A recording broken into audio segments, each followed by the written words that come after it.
జమ్మూ కాశ్మీర్ ముఖ్యమంత్రి ఒమర్ అబ్దుల్లా కొద్దిసేపటి క్రితం ప్రకటించారు. నేను వింటున్నాను, చాలా పెద్ద ఎత్తున బాంబింగ్ సౌండ్స్ వస్తున్నాయి, మాకు వినబడుతున్నాయి, ఏదో జరుగుతోంది అనేది ఆయన జమ్మూ కాశ్మీర్ చీఫ్ మినిస్టర్ ఒమర్ అబ్దుల్లా చెప్పిన స్టేట్మెంట్ అది.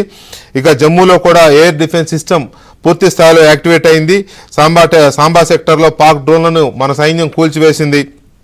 చీకటి పడుతూనే ఈ పాకిస్తాన్ ప్రేతాత్మ దాని విశ్వరూపం చూపించడం మొదలుపెట్టింది. అయితే అది విశ్వరూపమా లేకపోతే మన వాళ్ళు దాన్ని పీచమణుస్తారా అనేది కాసేపట్లో తెలిసిపోతుంది. ముందుగా యూరి సెక్టర్లో ఈ కాల్పులు మొదలయ్యాయి. యూరి సెక్టర్లో కాల్పులతో పాటు బాంబ్ షెల్లింగ్ కూడా స్టార్ట్ చేశారు. దీని మీద యూరిలో పూర్తి స్థాయిలో మన వాళ్ళు బ్లాక్అవుట్ ప్రకటించారు.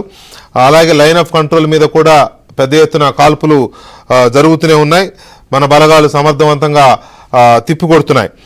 జైసల్మీర్, పూంచ్, అంబాలా, పంచకుల, ఫిరోజ్పూర్లో బ్లాక్అవుట్ చేశారు. ఎందుకంటే అక్కడ పాకిస్తాన్ వైపు నుంచి డ్రోన్స్ పెద్ద ఎత్తున వస్తున్నాయి. ఆ డ్రోన్స్ని మన డిఫెన్స్ సిస్టమ్ తిప్పికొడుతూనే ఉంది. అయినా కూడా బ్లాక్అవుట్ అయితే చేశారు.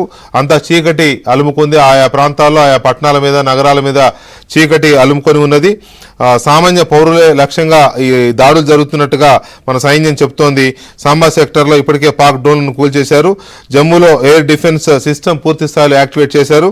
అలాగే ఇప్పటి వరకు 10వ తేదీ వరకు మాత్రమే ఉన్న ఎయిర్పోర్ట్ల మూసివేతని కేంద్ర ప్రభుత్వం తాజా నిర్ణయంతో ఈ నెల 15 వరకు 28 ఎయిర్పోర్ట్లను మూసివేస్తున్నట్టుగా కేంద్ర ప్రభుత్వం ప్రకటించింది. అలాగే జమ్మూలోని కీలక ప్రాంతాలపైన పాకిస్తాన్ డ్రోన్స్ తిరుగుతున్నాయి.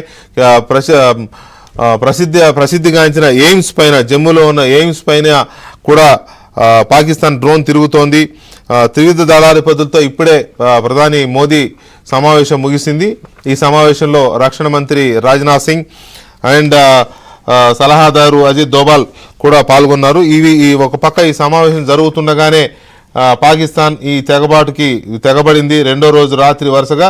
సో దీని మీద మనం చర్చను చూస్తున్నాం. మనతో రిటైర్డ్ ఆర్మీ అధికారి లెఫ్టినెంట్ జనరల్ రవి ప్రసాద్ ఉన్నారు. అలాగే మేజర్ జనరల్ నందిరాజ్ శ్రీనివాస్ ఉన్నారు. అలాగే మనతో మేజర్ ఒబెరాయ్ కూడా జాయిన్ అయ్యారు. అలాగే మా Delhi bureau chief Krishna continue చేస్తారు. కృష్ణ